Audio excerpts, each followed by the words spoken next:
Hi guys, welcome back to CRYPTID'S Den. Tonight's story. It's not an easy one to tell. As I went through it, I couldn't help but feel a weight pressing on me. Regret, sorrow, and a quiet voice asking, what if? There are choices we make that never stop echoing, and this story touches that raw, human part of us that wonders if we could have done more or done better. It really stayed with me. I hope it reaches you in some way too. Let me know where you're watching from, and if it speaks to something inside you. And if you haven't yet, please subscribe and leave a comment. I'd love to hear your thoughts. Now, let's get into it. What would you do if, on a stormy night, you heard a faint cry in the forest and discovered a wounded creature no one had ever documented? Run away in fear, or open your arms to save it. Few people know this, but in a small Montana town, an old war veteran named Frank Carver chose the second path. He brought home a young injured Bigfoot, gave him the name Ashen, and from that moment, a friendship beyond imagination began. Frank wasn't just a soldier who had taken lives on the battlefield. He was a widower who had lost his wife to cancer, carrying her last words in his heart: never turn away from pain. What followed was a journey of healing, for Frank, who rediscovered meaning in life, for Ashen, who learned to trust humanity, and for an entire town, forever changed by one promise kept. The proof? During a brutal snowstorm, when Frank was hospitalized, Ashen refused to eat and stood waiting at the fence for days until Frank returned. And near the end of Frank's life, Ashen pressed his forehead to the old man's, like a son saying goodbye to his father. This isn't just a story. It's living proof that a single promise can alter fate. If you skip this, you may never believe that true friendship can outlast even death. Spring had come late that year, the kind of spring that hesitates, where snow still lingers in the shadows and the air tastes like pine sap and old sorrow. Rain tapped against the roof of the cabin like fingers drumming out a slow, patient rhythm. Franklin Carver sat alone in his wooden chair by the cold hearth, wrapped in his old army jacket, a book of poems on his lap that hadn't been opened in a decade. Outside, the trees breathed mist. And from deep within that mist, something called out. It wasn't a coyote, not a bird, not even close to anything Frank had heard in his 72 years of being alive, and almost 30 of living out here on the edge of nowhere. It came again, low and broken, like a sob forced through a throat too dry to cry. He froze. That sound didn't belong to this world, but somehow it didn't feel wrong. It felt forgotten. Frank rose, slow and deliberate. His knees cracked, heart stuttered a beat. He pressed a hand against his chest until it passed. The sound again. Closer this time, coming from the gully behind the shed, where the moss grew thick over old fence posts. He grabbed the flashlight, tugged on his boots, and stepped into the rain without a second thought. The woods behind his cabin had changed little in 50 years. They still held secrets like old men held regrets, in silence, heavy and constant. The beam of his light cut through the wet branches, glinting off puddles, leaves, slick bark. He passed the shed, the leaning tool rack, the rusted deer blind. The crying grew sharper, hoarser. He followed. It took him to the base of a ravine where a log had fallen long ago and split the earth like a wound. And in that wound, barely visible under a tangle of wet branches, was movement. Frank crouched, ignoring the protest in his joints. He parted the brush. A creature, huddled, filthy, mottled fur caked in mud and blood, too large for any animal he'd seen out here. Long limbs, trembling, shoulders curled inward like a child hiding from a blow. Its eyes, amber, glowing faint even in the dark, met his. Not wild, not blank, afraid. He didn't speak. He didn't reach. He just let the rain fall and the quiet settle like a blanket. His hand moved slow, trembling not from fear, but from recognition. Something in those eyes mirrored the hollow that had lived in him since Margaret passed. The same way she used to look on her worst days, present but fading. He took off his coat. The creature didn't run. It didn't growl. It didn't move, not until Frank placed the dry cloth gently on the ground beside it. Then, like some invisible boundary had been crossed, it leaned, just slightly, toward the warmth, toward the offer. He stepped back.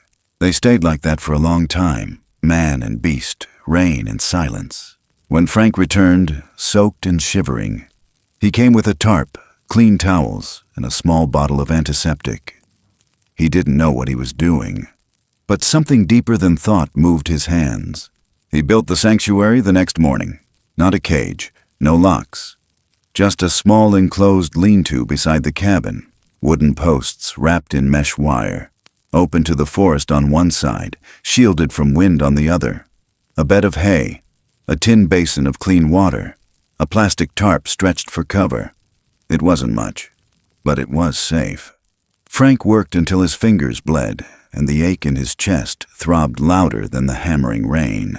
He didn't expect the creature to come, but that night, as the wind carried the last of the storm eastward, he heard soft footsteps, then the quiet rustle of straw shifting. A soft exhale. He didn't look. He didn't rise. He just let it be. The house felt warmer somehow. That week, Frank drove into town to get medication for his heart. He sold a set of antique tools to cover the cost. He didn't mention the creature, not even to Clara Jensen, the vet who once stitched up a fox Frank had found with its paw mangled in barbed wire. She wouldn't have called him crazy, but still, he kept it close. He didn't want to ruin it, whatever it was. He started leaving books out by the sanctuary. Old ones, field guides, poetry collections, Margaret's journals. Sometimes he'd sit nearby and read aloud. He didn't face the creature when he did, just leaned against the post and spoke to the air. He didn't know why. It felt right. Each night the creature cried, not loud, not violent, but the kind of sound that came from a wound too deep to bleed. It clawed at the mesh sometimes, panicked, desperate. Frank didn't stop it. He didn't shush it. He let it rage. He let it feel. On the fourth night, he fell asleep on the porch, chest tight, body sore, rain tapping like a lullaby against the roof. He awoke to the sound of breathing, close, gentle. Ashen eyes stared at him through the mesh. A hand, long, dirt-smeared, trembling, rested on the edge of the wooden post, not quite reaching, not quite pulling away. Frank didn't move, neither did the creature. Something passed between them, wordless, sacred. Not trust, not yet, but something older. He whispered, "You're safe," even though he wasn't sure it could understand. Maybe it wasn't the words. Maybe it was the way he said them. Maybe that's all any of us really need. Just someone who says it like they mean it. From that night forward, it stayed. He gave it a name the next day, Ashen. Not because of its color, though the gray fur matched the mountain stone after fire, but because of what it reminded him of what was left behind after everything burns. Fragile, yes, but still warm, still capable of catching wind and dancing. Ashen didn't approach, didn't touch, but it no longer cried. It watched. Every movement Frank made, every step, every breath, Ashen followed with those eyes, observing, measuring, not out of suspicion, but because, maybe, no one had ever stayed before. Frank kept reading aloud. Sometimes he'd forget the words and just hum. Margaret used to hum when she watered the plants. He remembered the tune, but not the name. Ashen leaned closer when he hummed. It had ears for music, but not language. Or maybe it had ears for pain. That night, Frank lit the fireplace again for the first time in years. He opened Margaret's book of poems. He read the one she loved most, about rivers and roots, about things that leave and things that stay. Ashen didn't move from its spot, but its breathing matched his. The rain softened outside. The storm had passed. Frank fell asleep with the book open across his chest, and in the silence of that wooden cabin, surrounded by pine and memory, Something unspoken settled between them. Not quite friendship, not yet healing, but the beginning of a promise, one he intended to keep, even if it cost him the last good years he had left, even if no one believed him, even if he was the only one who heard that cry in the woods and didn't look away. Because Margaret was right. Some pain deserves an answer, and sometimes mercy begins with staying. Each night, it cried. Not loud anymore, not desperate like before, but low and steady, like the sound of something trying to remember how to be alive. The wooden mesh sanctuary Frank had built stayed closed, but not locked. There were no restraints, no chains, no collars. Just space. Just presence. Just the offer of staying. Without force. Frank never tried to tame it. He never gave commands or made sounds to mimic safety. No soft whistles. No sugar-coated baby talk. He just came, every evening, sat outside the sanctuary with his old thermos of chamomile, and opened a book. Sometimes it was Margaret's poetry. Sometimes it was a wildlife journal, or a letter she once wrote but never mailed. Ashen always watched but never approached. It kept its distance even as its gaze grew steadier, always in the shadows, always behind the wooden posts, but never entirely gone. Its breath fogged against the mesh when the night dipped below freezing. The straw rustled when it shifted in sleep. Frank didn't peek. He didn't intrude. He simply stayed. He'd read for an hour, sometimes two, letting the crackle of his fire blend with the rhythm of his voice. When the words ran out, he would just breathe. Deep, even, loud enough for Ashen to hear, to feel.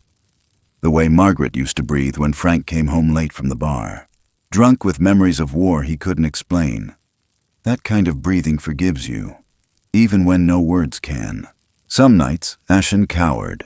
Some nights, it paced like a wolf with nowhere left to run. And some nights, it clutched at the air like it wanted to scream, but had forgotten the sound of its own voice. Then came the night Frank collapsed. It wasn't dramatic, no lightning bolt, no warning. Just the weight of 72 winters pressed against his ribs and knocking the wind from his chest. He was walking back from the shed, hands full of towels, when the pain gripped him. He dropped the towels, fell to his knees on the wet pine needles, heart punching wildly beneath the flannel. His breath caught like a door jammed in its frame. He saw stars behind his eyes, saw Margaret's hands, thought maybe this was it. And then something shifted. He woke hours later, cold, stiff, mouth full of copper. But he wasn't alone. Ashen was sitting just beyond the threshold of the sanctuary. Not hiding, not watching from a corner. Sitting, still, as if waiting. Its hand, long fingers curled inward, covered in old scabs and dried leaves, rested against the post nearest Frank's head. Not touching him, but close. Close enough to say something. Frank tried to speak but couldn't. So he just blinked, twice. Ashen didn't move. Its eyes were soft that night. Not scared, not wild, just quiet. It looked at him like a child watching a storm pass through glass. And Frank, broken old soldier with a heart like cracked wood, realized something sharp and sudden. Ashen wasn't trying to escape. It wasn't even trapped. It was staying because it had chosen to. That changed things. The next day, Frank left the sanctuary gate ajar. He didn't announce it, just slid the bolt free and let it rest open. He didn't wait to see what Ashen would do. He went inside, made coffee, watched the trees sway. Outside, silence. Then a creak, then nothing. By noon he checked. Ashen hadn't moved. It stayed where it always did, just inside the shelter, straw beneath it. The sky visible through the mesh. But something in the air had changed. Not relief, not even freedom, but trust. Ashen no longer clawed at the walls. It no longer raged when thunder cracked overhead. Its breathing grew steadier each night. And one evening, as Frank lit the porch lamp and stepped outside, he caught movement through the screen. Ashen was sitting upright, watching him, watching and listening. Frank stopped in his tracks, unsure. Ashen tilted its head slightly. Not curious, more like inviting. Frank stepped closer, slow as memory. He didn't try to enter the sanctuary. He didn't reach out. He sat down on the porch steps. Let his body groan the way old wood does. The light from the lamp stretched across the ground like a soft bridge between them. Ashen looked down at its hand, then back at Frank. It didn't speak. It didn't need to. In that space, in that flickering silence, something ancient passed between them. The kind of thing that has no word in any human tongue. Something older than names. Frank broke it gently. "You're not alone anymore," he said, voice thick with the rust of years. "Not while I'm breathing." Ashen blinked. Once. Then turned, and for the first time since it came, curled up without a sound and fell asleep under the stars. The house behind Frank felt heavier that night. Not in a burdensome way. More like it mattered again. He hadn't realized how hollow it had become. How many rooms were filled only with silence and dust. Margaret's robe still hung behind the bedroom door. Her old record player still sat beside the window. Untouched. Unmoving. The next morning, Frank brought it out onto the porch. He didn't plug it in. Just placed it on the table and sat beside it with a cup of weak coffee. Ashen approached the edge of the sanctuary and crouched low, staring. Frank pointed to the turntable. "She used to play jazz," he said. "On Sundays, real low. You could almost miss it if the wind picked up." Ashen tilted its head. Frank chuckled. "You'd have liked her. She had a way of making you feel seen. Like she knew where you hurt, even if you didn't." Ashen said nothing, but it stayed. That was enough. By the end of that week, Frank left a blanket just outside the sanctuary. Folded, clean, smelling faintly of cedar. By the next morning it was gone. He never saw Ashen with it. But he found it later, tucked in the corner of the shelter, carefully arranged like a nest. And beside it, one of Margaret's old books. Dog-eared, slightly damp, pages turned as if read. Frank's heart tightened. He didn't say anything. He couldn't. He just stood there for a long time, hand against the post, breathing through the ache in his ribs and the thing behind his eyes that burned like old wounds. Later that night, thunder rolled in from the north. The rain returned.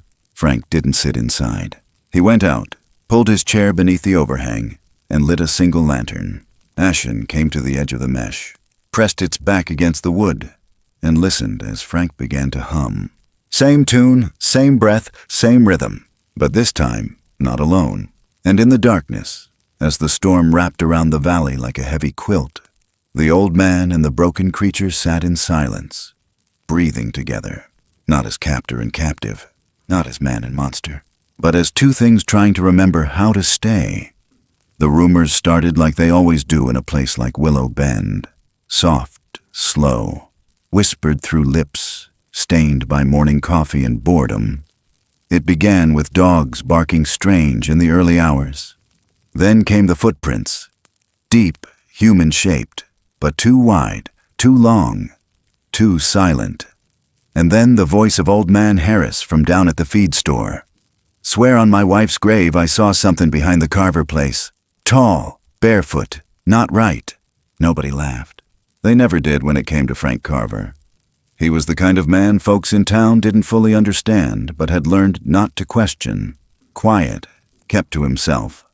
Never asked for help, never caused a stir. Some said he'd gone soft since Margaret passed. Others said war had carved something out of him and left the shell to rot in a cabin full of ghosts. But when something unknown stirs the woods, folks don't blame the trees. They blame the man who lives closest to them. Clara Jensen heard the buzz first. She stopped by the gas station for her usual black coffee and overheard the clerk whispering to a deputy. "Think he's keeping something out there?" "Not sure, but I heard crying. Not human, not quite animal either." That same afternoon, a letter showed up at the county commissioner's desk. No return address. Just a shaky hand and words scribbled with urgency. Frank Carver's hiding something dangerous. David Morales didn't throw it away. 3 days later, a private meeting was called at the town hall. No flyers, no public notice. Just a short list of names and a locked door behind a drawn curtain. Inside, 12 chairs. One long table. One question. What do we do if he really found something? The room felt colder than usual. Morales cleared his throat and looked over the stack of photos. Nothing clear. Just shadows, bent grass, a glimpse of hair behind chicken wire. But enough to stir the deep American fear of what we don't understand. "This isn't about the man," Morales said. "It's about public safety." Clara sat 2 seats down, her arms crossed, jaw set like granite. "He's not a danger to anyone. Neither is the creature." Morales looked at her. Not dismissive, not unkind, just tired. "We don't even know what it is." "I do," Clara said. The room turned toward her. She stood, steady, calm. The way a person stands when they've seen something that shook them but chose to stay anyway.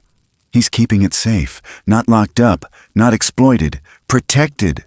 "You're saying he's got it in a cage?" someone asked. Clara shook her head. "No, I'm saying it stays because it wants to." That changed the tone. She placed her notes on the table. Photos, handwritten charts, heart rate patterns, sleep cycles, no sign of aggression, no attempt to escape, wounds healing, breathing calmer, vocalizations reduced to nighttime intervals. "It's not an animal," she said. "Not entirely. Its responses are aware. It listens when Frank speaks. It recognizes his absence. It mourns when he's gone." Murmurs filled the room. Morales leaned forward. "You're calling it what exactly?" She didn't blink. "Unknown hominid, possibly bipedal primate. But more than that, it's something alive, something intelligent. And if we expose it, it won't survive us." The silence was thick. Frank wasn't in that room, but his presence pressed against every wall. Clara looked down once, then up again. "He's not hiding it because he's afraid. He's protecting it because he remembers what it feels like to be left behind." That landed heavy. They voted quietly. The verdict wasn't unanimous, but it held. Frank could keep the creature under 3 conditions. It must remain secluded, non-public, and under veterinary observation. Clara would handle all supervision. Any signs of aggression or outbreak would trigger full county intervention. When Clara showed up at Frank's cabin with the paperwork, he didn't say much. Just nodded once and signed where she pointed. The sanctuary stood behind him, lit by a single string of Christmas lights that had somehow survived 3 winters. Ashen watched from within, unblinking. "You okay?" Clara asked. Frank didn't answer right away. He looked past her, toward the trees, then back toward the sanctuary. "I've done enough killing," he said softly. "Let me keep this one alive." That night, he added insulation to the sanctuary walls, layered old army blankets across the edges, nailed down a new tarp above the roof. The weather was shifting. The air was thinner. Ashen stayed tucked in the corner, eyes following his every move. Not frightened, not restless, just aware. Frank brought a thermos of warm broth, left it beside the straw. Ashen sniffed it, touched the lid with the edge of one claw, then backed away slowly. Frank didn't push. He just sat on the ground outside, back against the wall. "World's asking questions," he muttered. "But I won't let them take you, not while I'm still standing." Ashen shifted closer, just an inch. The next day, a boy came knocking. Tommy Green, 22, student from Missoula. Tall, nervous, eyes too big for his face. Said he'd heard through Clara that Frank might need help. Brought a backpack full of notebooks and a camera he didn't pull out. "I don't want to take pictures," Tommy said quickly. "I just want to learn, be near it." Frank stared at him like a hawk sizing up a breeze. "And why would it want you near it?" Tommy hesitated. "Because I wouldn't treat it like a thing." Frank nodded once. "Then you can stay." Rebecca Lane showed up 2 days later. Dark curls, steady hands. Didn't say much. But when she saw Ashen through the mesh, she cried. Not loud, just enough to let the cold air carry the truth. Frank let her stay too. He didn't trust easily. But he knew what it meant to be drawn toward something no one else believed in. That week, they rebuilt the perimeter, laid fresh gravel around the sanctuary, added silent alarms, not to keep Ashen in, but to keep people out. Clara came by every other morning, brought books, journals, syringes she never had to use. Ashen never backed away from her. Sometimes it sat within arm's reach. Sometimes it watched the trees for hours without moving, but it never once tried to leave. At night, Frank read aloud. Rebecca made tea. Tommy asked questions in a whisper. And Ashen listened, its eyes like twin lanterns in the dark. One evening, as clouds swelled over the ridge and the thunder rippled low and steady like a drumbeat of warning, Frank stepped outside and looked toward the mountains. "I don't think this ends quietly," he said. Clara nodded from the porch. "Then we better be ready." But Frank wasn't afraid of storms. Not anymore, because in that sanctuary, behind mesh and wood and a silence deeper than memory, was something worth weathering anything for. And somewhere deep in the forest, something else had started listening. Something older, something watching, waiting.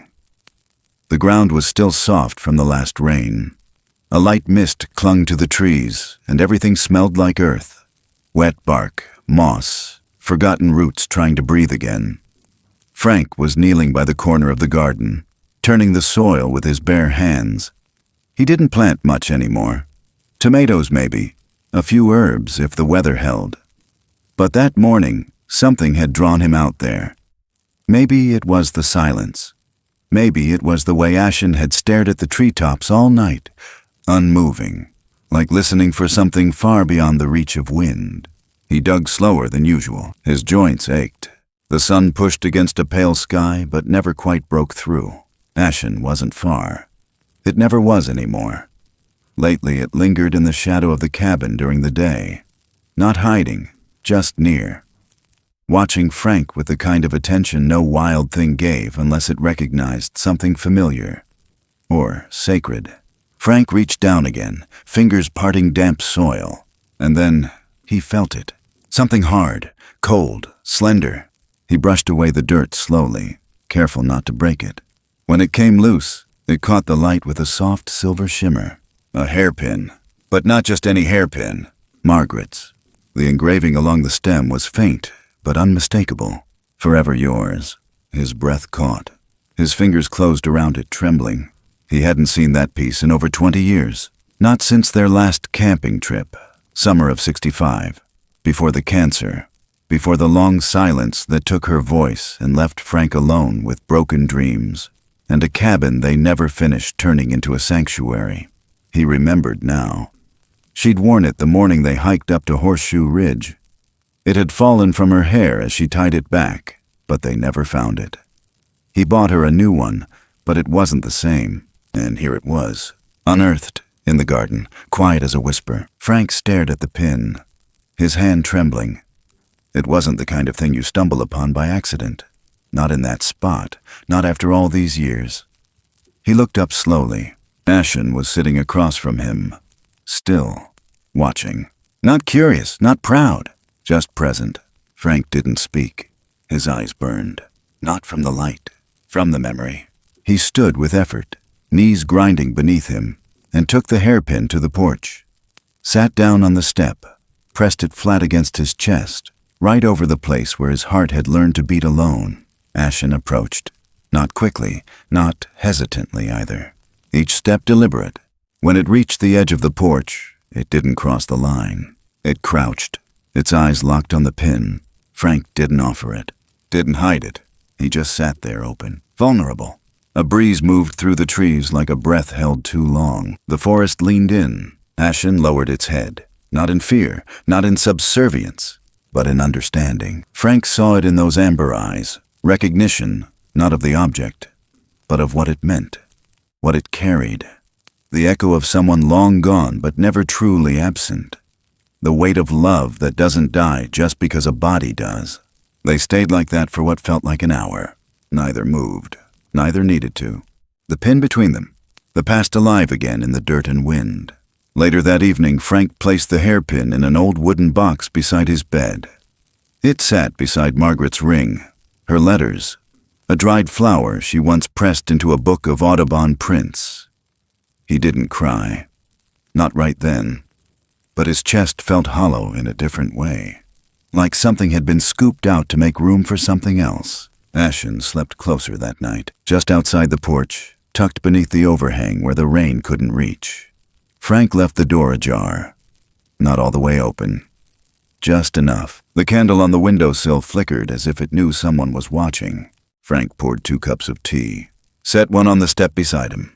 He never saw Ashen drink it. But in the morning the cup was empty, and the blanket had been pulled tighter around the straw pile in the sanctuary. The next day, Rebecca found a feather tucked beneath the shovel by the garden gate. Black, wide, glossy, eagle or raven. She showed Frank, confused. "I didn't put this here," she said. Frank didn't answer. He turned slowly toward the trees. Ashen was already gone, vanished into the woods without a sound. He didn't call after it. Didn't worry. He knew it would return. But still, something lingered in the air that night, like a page turning you didn't mean to read. The forest felt different, like it had been stirred. Frank stood outside until well past midnight, listening. The pines swayed. The coyotes howled far off, and something else, a low hum, almost inaudible, vibrated through the earth beneath his boots. Ashen returned at dawn, its fur wet from dew, eyes calm. But something in its posture had shifted. More upright, more aware. Frank knew better than to ask where it had gone. He just nodded once. Ashen nodded back. And then, for the first time since it arrived, it entered the sanctuary on its own, without prompting, without pause. It lay down facing the open side, the one that looked toward the trees, and pressed its palm flat against the ground, as if listening for Margaret's voice. Frank sat across from it. No words, no need, only breath, only silence.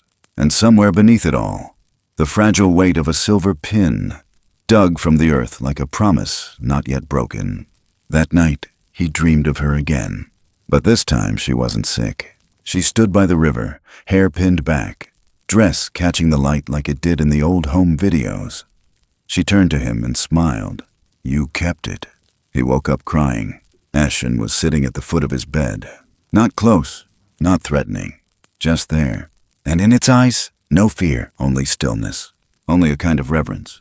Like it had seen the dream too. Frank didn't tell anyone about the hairpin. Not Clara, not Rebecca, not even Tommy. It didn't feel like a thing meant to be shared. It felt like a gift. And gifts, real ones, aren't always meant to be spoken out loud. Some are meant to be carried, tucked deep in the pocket of a jacket too old to throw away. A reminder, a heartbeat that didn't stop when the body did. Days passed. The air began to chill again, creeping in under the cabin floorboards.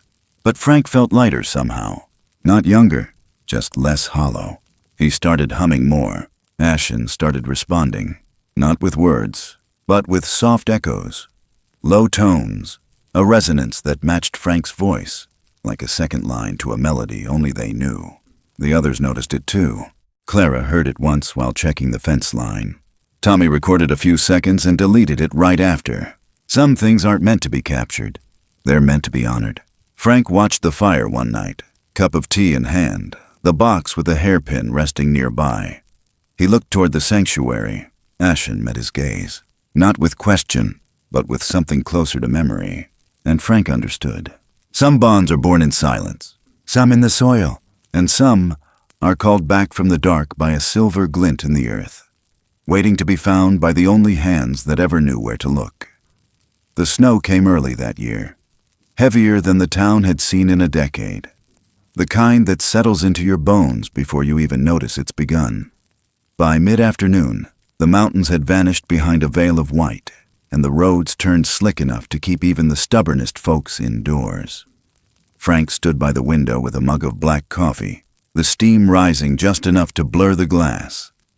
Outside, Ashen sat cross-legged beneath the shelter's overhang, unmoving, eyes half-lidded, breathing visible in thick puffs. Neither of them had spoken much, though speaking had never been the language they shared. Still, Frank felt it in the pit of his chest. Something was shifting. He'd been short of breath that morning. Nothing alarming, just a tightness. But by the time the wind picked up and the sky turned the color of wet cement, it had started to push deeper, like a hand behind the ribs trying to hollow him out. He'd felt it before, years ago. The weight. The warning. He dismissed it the way old men dismiss all signs that time is closing in, by busying himself with small things, chopping wood, refolding the same blankets, checking the lanterns. But around dusk, as the power flickered twice, and the cold finally crept in through the floorboards, Frank dropped a can of beans in the kitchen and didn't pick it back up. His hand gripped the edge of the counter. His legs gave, and then everything went black. He was still on the floor when Clara found him. She'd come because of the weather. Said it was intuition, but deep down, she knew better.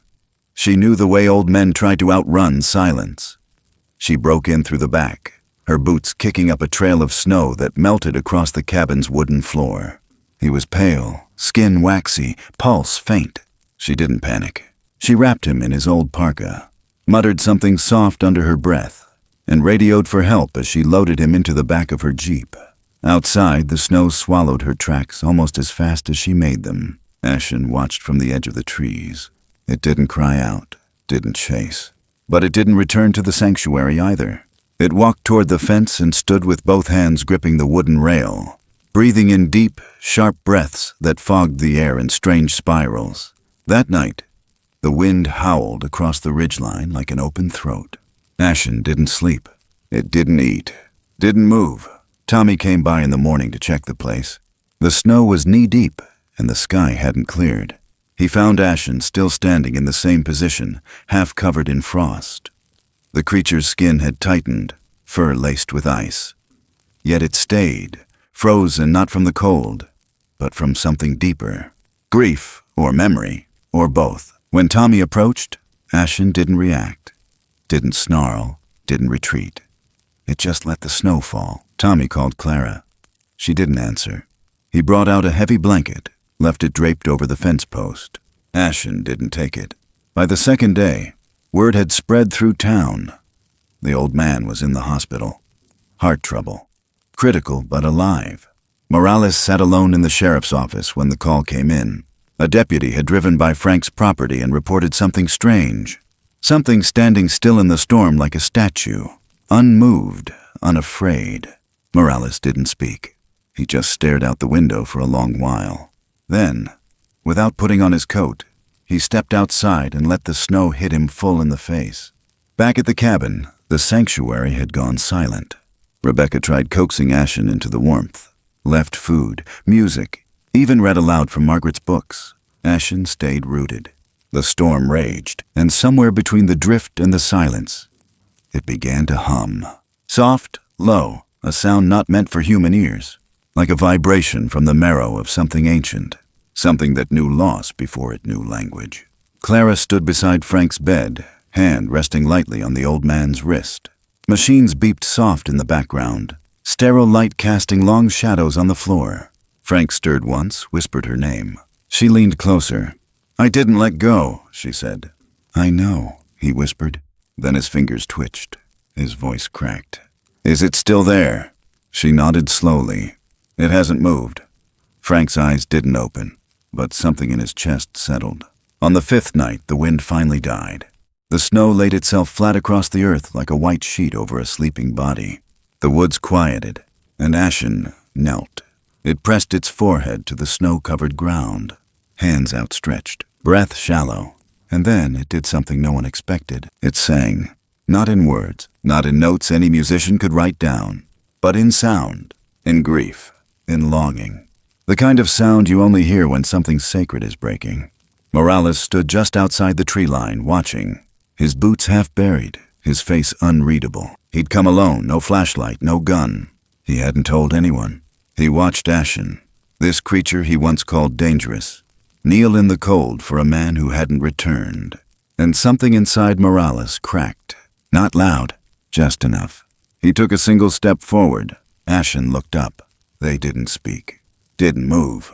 But Morales saw it now, clearer than any photo, any report. This wasn't about science or containment. It was about something else, something older. Frank returned the following morning. Clara drove him up slow, careful over the frozen road. He didn't ask how long he'd been gone, didn't ask what had changed.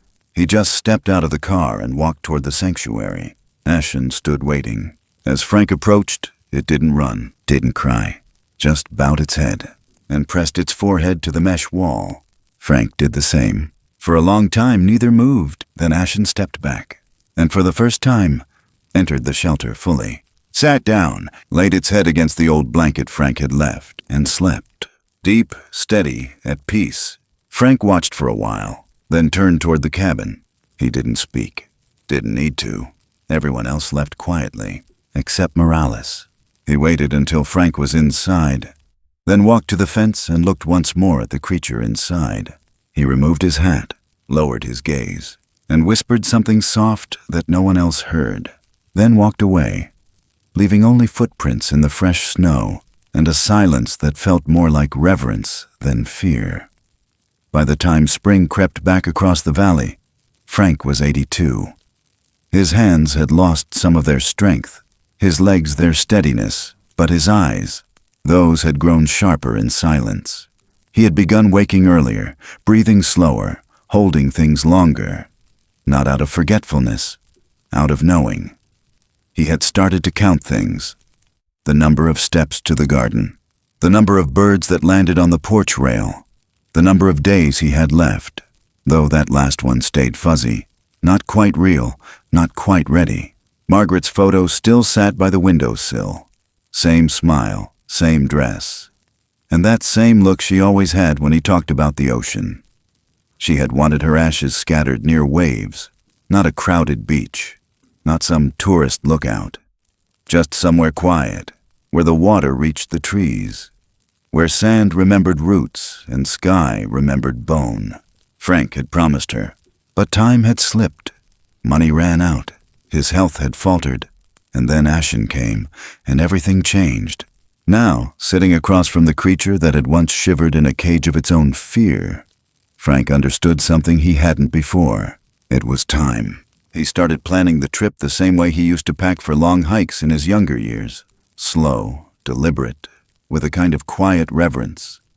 He mapped a route west toward the Oregon coast, tracing back roads that cut through forgotten timber towns and mountain curves. Clara helped file the paperwork. Emergency transport approval for tranquil observation of a rare animal species. She didn't include a photo. She didn't need to. She drove up the next day with a borrowed van, the back lined with hay and soft blankets. She didn't ask questions, just left the keys on the porch and hugged him a little too long before leaving. Tommy filled the tank. Rebecca packed the food, simple things, easy to heat. Frank stood in the doorway as they worked. He didn't say much, but Ashen stayed close, never out of reach. They left at twilight.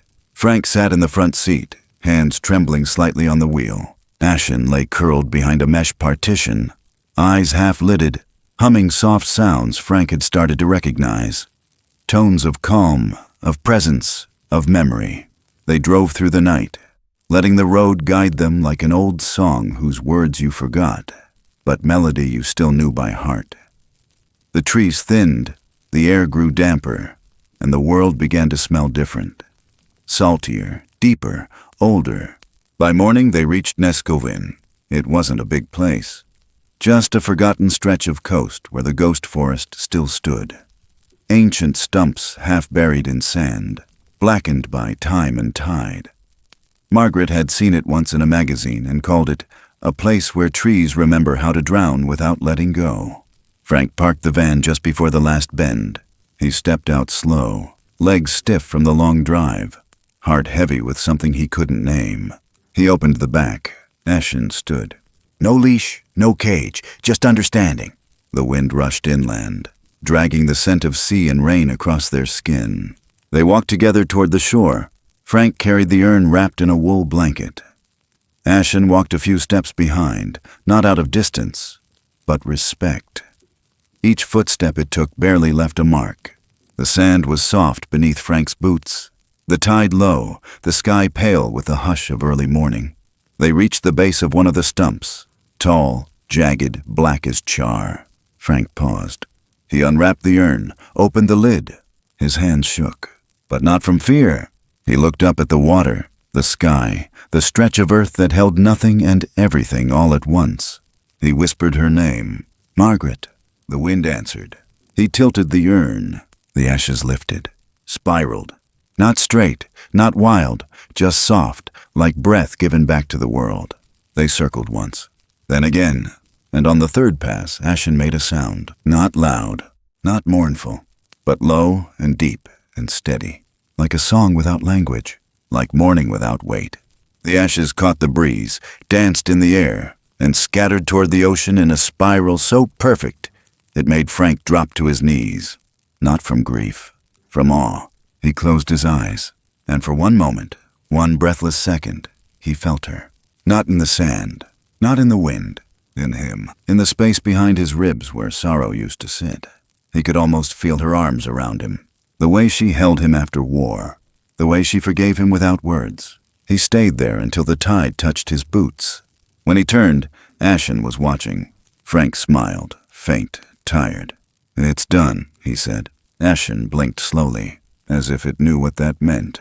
They didn't speak the whole walk back. Didn't need to. The wind had done enough. That night, Frank built a fire outside the cabin. Not to warm himself, but to mark the moment. He brought out Margaret's chair, set it beside his. 2 cups of tea. Ashen sat near the edge of the light, not in shadow, not apart, just there. Frank didn't say goodbye. He just sat. Let the fire crackle. Let the waves hum in the distance. Ashen leaned forward and pressed its palm into the sand, tracing something only it could see. And Frank, old, worn, and full of ache, understood that whatever came next, it would not be empty. Because promises, when kept, don't leave holes. They leave light, and somewhere in that fading warmth of fire and salt and breath and bone, the bond between man and beast, grief and memory, silence and sound, held and waited and breathed. The road home felt different this time. Not heavier, not sadder, just quieter. Frank didn't speak much during the drive back from the coast. He kept one hand resting on the edge of the passenger window, fingers curled like he was still holding something. The wind pressed through the crack he left open. It carried salt, pine, something familiar and final. Ashen sat in the back again, more still than usual, though its eyes rarely left Frank's reflection in the side mirror. When they returned to Willow Bend, the mountains were beginning to blush with early autumn. The leaves hadn't turned yet, but you could feel it in the mornings. Something pulling back into the earth, like breath held before winter. Clara was the first to greet them. She didn't ask how it went. She saw it in Frank's posture, in the way his shoulders no longer carried the same weight. She reached out, touched his hand, and said only, "Welcome home." The cabin hadn't changed, but the land had grown quieter in their absence. The sanctuary stood untouched, as if it had waited. Ashen didn't enter right away. It walked the perimeter once, slowly, then stood at the tree line facing west, toward the last sliver of light sinking over the hills. Frank watched from the porch. He didn't say a word. He just nodded to himself like something had clicked into place. The next morning, he called the county office. Then he called Clara. Then he called a lawyer. 2 weeks later, the papers arrived, stamped, notarized, final. Frank signed over full ownership of the land to something he called the Ashen's Meadow Foundation. It would serve as a private conservation zone, a sanctuary for research, but more than that, a place to be left alone. The mission wasn't protection. It was respect. Not cages, not study, just space. The kind of space Margaret had once dreamed of when they sketched their plans in notebooks they never finished. He didn't tell anyone right away. He just let it sit. The foundation wouldn't need much, but it would need hands younger than his. Rebecca and Tommy took over day-to-day operations. Frank handed them the keys, showed them where the generators were, how to check the well, where the hidden path into the back ridge could be found if a storm ever took out the main road.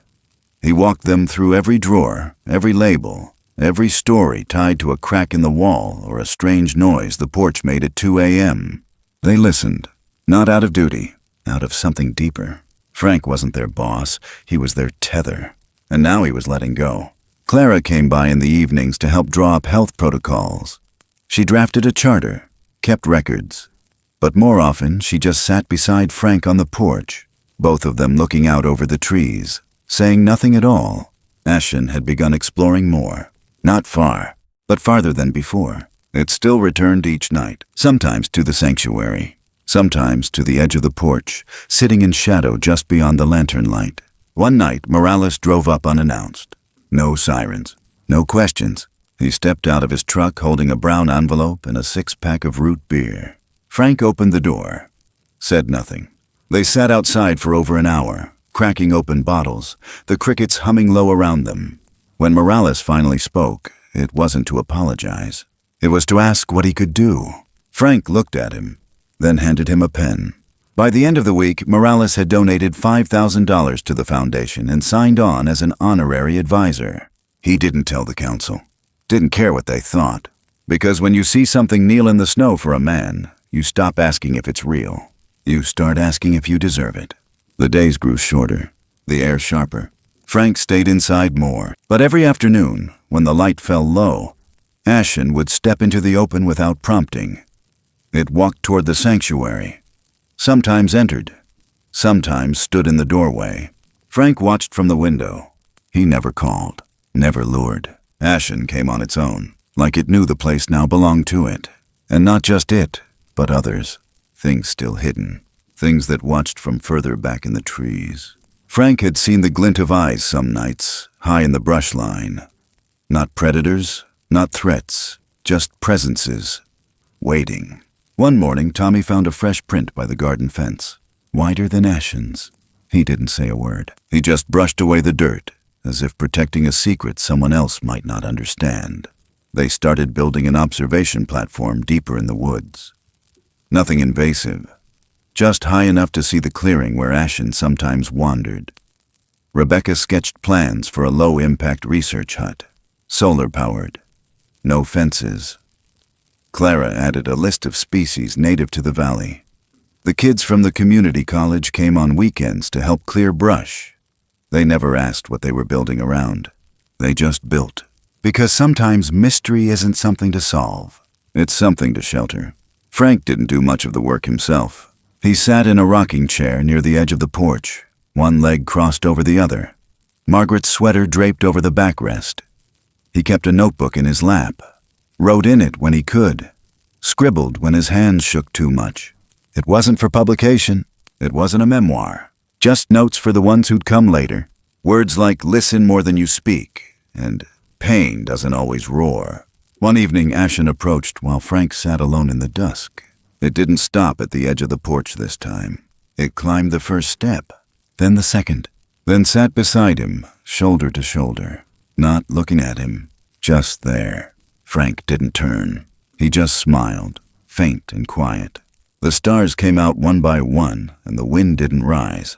Ashen made a sound then, low, barely audible. A sound like thank you.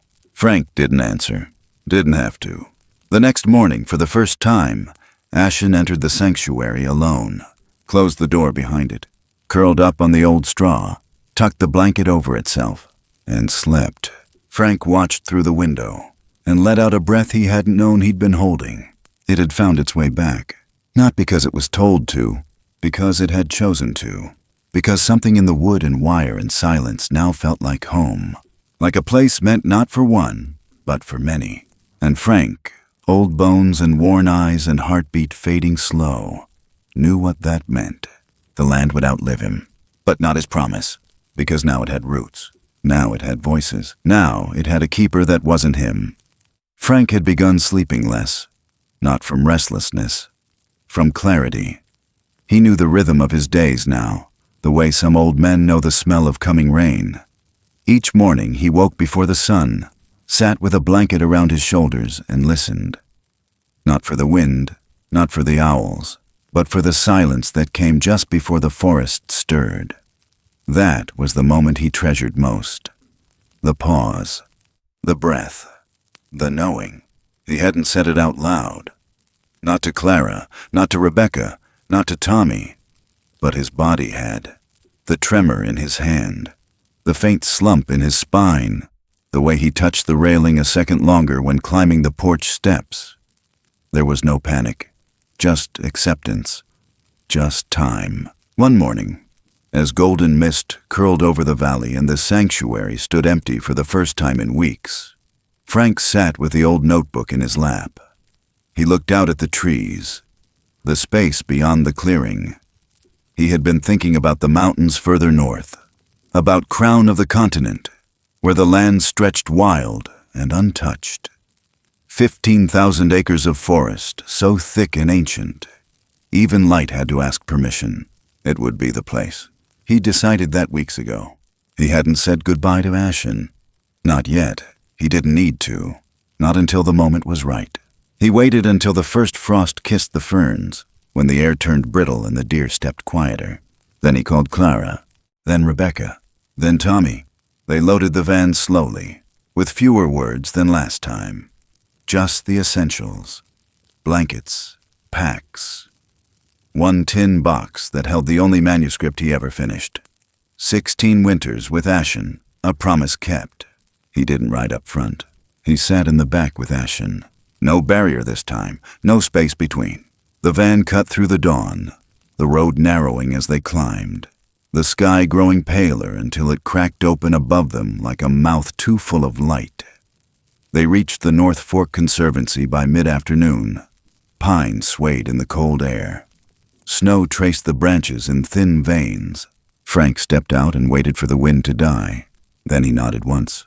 Tommy opened the rear doors. Ashen stepped down. Slow, careful, like it understood, not what was happening, but why. They walked in silence. Frank took the lead, his gait slower now, but steady. Every few steps, he paused, as if listening for a signal only he could hear.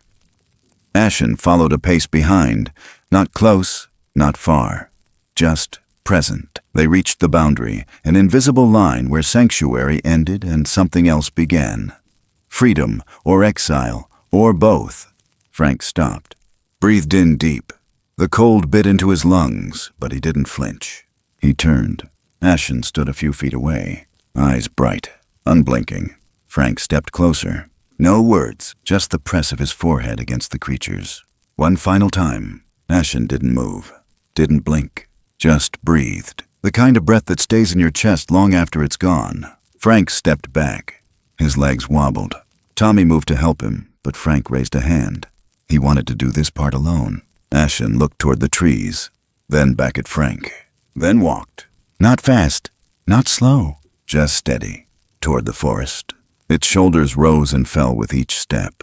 Its hands hung at its sides, loose. The trees didn't part. They received it, and then it was gone. Frank didn't cry, not because he didn't feel it, but because there are some endings that don't ask for tears. Only stillness, only breath. He stood there until the air dimmed, until the birds returned, until the quiet folded back over the land like snow. That night, back in the cabin, he placed the tin box on the table. The manuscript inside was unbound, handwritten, no chapters, just moments, days, weather, memories. The first entry was dated March 18th, 1987. The last one was left blank, with only the words, "Don't worry about the world forgetting you, as long as something wild remembers you were kind." He closed the box, set it beside Margaret's book of poetry, then walked slowly to the bedroom, leaving the door open. He laid down, blanket pulled to his chest, hand resting on the journal she never finished. He didn't sleep right away. He just stared at the ceiling, breathing slow. And when the frost came that night, it kissed the windows with patterns that looked like river maps. Frank didn't wake the next morning. His face was peaceful, his hands still. And when Rebecca arrived, she didn't scream. She closed the door gently, covered his chest with Margaret's shawl, and wept without a sound. The funeral was quiet. No town officials, no press, just Clara, Tommy, Rebecca, and the trees. They buried him beside the garden, under the oak that never bloomed but never died. On the first snow that fell after his passing, someone left a stone on his grave. No carving, no name, just a single handprint pressed into frost. That night the winds changed, and deep in the valley, far beyond where man walks, a long, low sound rolled through the trees. Not pain, not sorrow, just memory, just breath, just the call of something wild, returning. Some stories don't end with a final breath or a closing door. Some stories live on in the hush between seasons, in the shadow of trees older than memory, in the quiet way a promise changes not the world, but one heart, one creature, one corner of the earth. This was never about grand gestures or the need to be remembered. It was about the grace of staying, of choosing presence over fear, mercy over instinct, stillness over noise.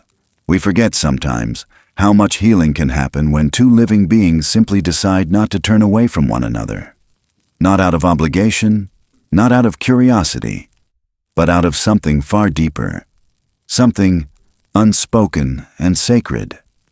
In a world rushing to categorize, to conquer, to explain, this was a story about the power of not needing answers, of just sitting beside another soul and letting them exist, fully, without condition.